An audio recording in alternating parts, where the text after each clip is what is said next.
नामक व्यक्ति शहर की एक छोटी सी गली में रहता था। वह एक मेडिकल स्टोर का मालिक था। सब दवाइयों की उसे अच्छी जानकारी थी। 10 साल का अनुभव होने के कारण उसे अच्छी तरह पता था कि कौन सी दवाई कहाँ रखी है। वह इस पेशे को बड़े ही शौक से, बहुत ही निष्ठा से करता था। दिन ब दिन उसकी दुकान में सदैव भीड़ लगी रहती थी। वह ग्राहकों को उनकी जरूरत की दवाइयाँ बहुत सावधानी और इत्मीनान से देता था। पर उसे भगवान पर कोई भरोसा नहीं था। वह एक नास्तिक था। भगवान के नाम से ही वह चिढ़ने लगता था। घर वाले उसे बहुत समझाते, पर वह उनकी एक न सुनता था। खाली वक्त मिलने पर वह अपने दोस्तों के संग मिलकर घर या दुकान में ताश खेलता था। एक दिन उसके दोस्त उसका हालचाल पूछने दुकान में आए और अचानक बहुत जोर से बारिश होने लगी। बारिश की वजह से दुकान में भी कोई नहीं था। बस फिर क्या, सब दोस्त मिलकर ताश खेलने लगे। तभी एक छोटा सा लड़का उसकी दुकान में दवाई लेने पर्ची लेकर आया। उसका पूरा शरीर भीगा था। हरिराम ताश खेलने में इतना मशगूल था कि बारिश में आए हुए उस लड़के पर उसकी नजर नहीं पड़ी। ठंड से ठिठुरते हुए उस लड़के ने दवाई की पर्ची आगे बढ़ाते हुए कहा, साहब जी, मुझे ये दवाइयाँ चाहिए। मेरी माँ बहुत बीमार है, उनको बचा लीजिए। बाहर और सब दुकानें बारिश की वजह से बंद है। आपकी दुकान को देखकर मुझे विश्वास हो गया कि मेरी माँ बच जाएगी। ये दवाई उनके लिए बहुत जरूरी है। इसी बीच लाइट भी चली गई और सब दोस्त जाने लगे। बारिश भी थोड़ा थम चुकी थी। उस लड़के की पुकार सुनकर ताश खेलते खेलते ही हरिराम ने दवाई की उस पर्ची को हाथ में लिया और दवाई लेने को उठा।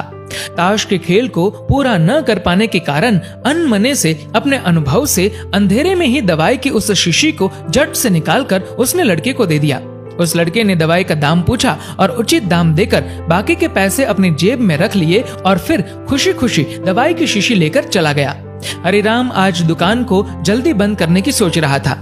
थोड़ी देर बाद लाइट आ गई और वह ये देखकर दंग रह गया कि उसने जिसे दवाई की शीशी समझकर उस लड़के को दिया था, वह चूहे मारने वाली जहरीली दवा है, जिसे उसके किसी ग्राहक ने थोड़ी ही देर पहले लौटाया था। और ताश खेलने की धुन में उसने अन्य दवाइयों के बीच ये सोचकर रख दिया था कि ताश की बाजी के बाद फिर उसे अपनी जगह पर वापस रख देगा। अब उसका दिल जोर जोर से धड़कने लगा। उसकी 10 साल की नेकी पर मानो जैसे ग्रहण लग गया हो। उस लड़के के बारे में सोचकर वो तड़पने लगा। सोचा, यदि ये दवाई वो अपनी बीमार माँ को देगा तो वह अवश्य मर जाएगी। लड़का भी बहुत छोटा होने के कारण उस दवाई को तो पढ़ना भी नहीं जानता होगा। अगले ही पल वह अपनी इस भूल के लिए खुद को कोसने लगा और ताश खेलने की अपनी आदत को छोड़ने का निश्चय कर लिया। पर यह बात तो बाद के बाद देखी जाएगी। अब क्या किया जाए? उस लड़के का पता ठिकाना भी तो वह नहीं जानता।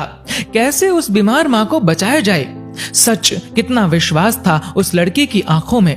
हरिराम को कुछ सूझ नहीं रहा था। घर जाने की उसकी इच्छा अब ठंडी पड़ गई। दुविधा और बेचैनी उसे घेरे हुए थी। घबराहट में वह इधर उधर देखने लगा। पहली बार उसकी दृष्टि दीवार के उस कोने में पड़ी जहां उसके पिता ने जिद करके भगवान श्री कृष्ण की तस्वीर दुकान के उद्घाटन के वक्त लगाई थी। पिता से हुई बहस में पिताजी की कही हुई एक बात उसे याद आ गई कि बेटे, जीवन में भगवान को एक बार आजमा के जरूर देखना कि वह है या नहीं। परमात्मा वहां काम आते हैं जहां और कोई काम नहीं आता। हरिराम को ये सारी बात याद आने लगी। आज उसने इस अद्भुत शक्ति को आजमाना चाहा। उसने कई बार अपने पिता को भगवान की तस्वीर के सामने हाथ जोड़कर आंखें बंद करते हुए पूजते देखा था। उसने भी आज पहली बार कमरे के कोने में रखी उस धूल भरी भगवान श्री कृष्ण की तस्वीर को देखा और आंखें बंद कर दोनों हाथों को जोड़कर वहीं खड़ा हो गया। थोड़ी देर बाद वह छोटा लड़का फिर दुकान में आया। हरिराम के पसीने छूटने लगे। वह बहुत व्याकुल हो उठा।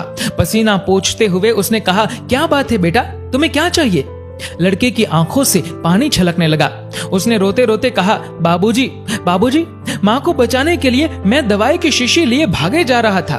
घर के करीब पहुंच भी गया था। बारिश की वजह से आंगन में पानी भरा हुआ था और मैं फिसल गया। दवाई की शीशी भी गिरकर टूट गई। क्या आप मुझे वही दवाई की दूसरी शीशी दे सकते हैं बाबूजी? लड़के ने उदास होकर पूछा। हाँ हाँ, क्यों नहीं, हरिराम ने राहत की सांस लेते हुए कहा। लो ये दवाई। पर उस लड़के ने दवाई की शीशी लेते हुए कहा, पर मेरे पास तो पैसे नहीं हैं। उस लड़के ने हिचकिचाते हुए बड़े भोलेपन से कहा।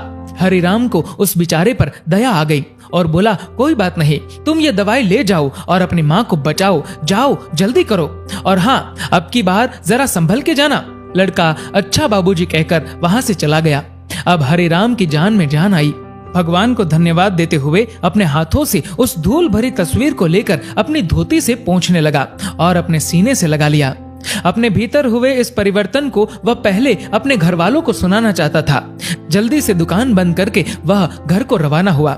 उसकी नास्तिकता की घोर अंधेरी रात भी अब बीत गई थी और अगले दिन की नई सुबह एक नए हरे राम के स्वागत में तैयार थी।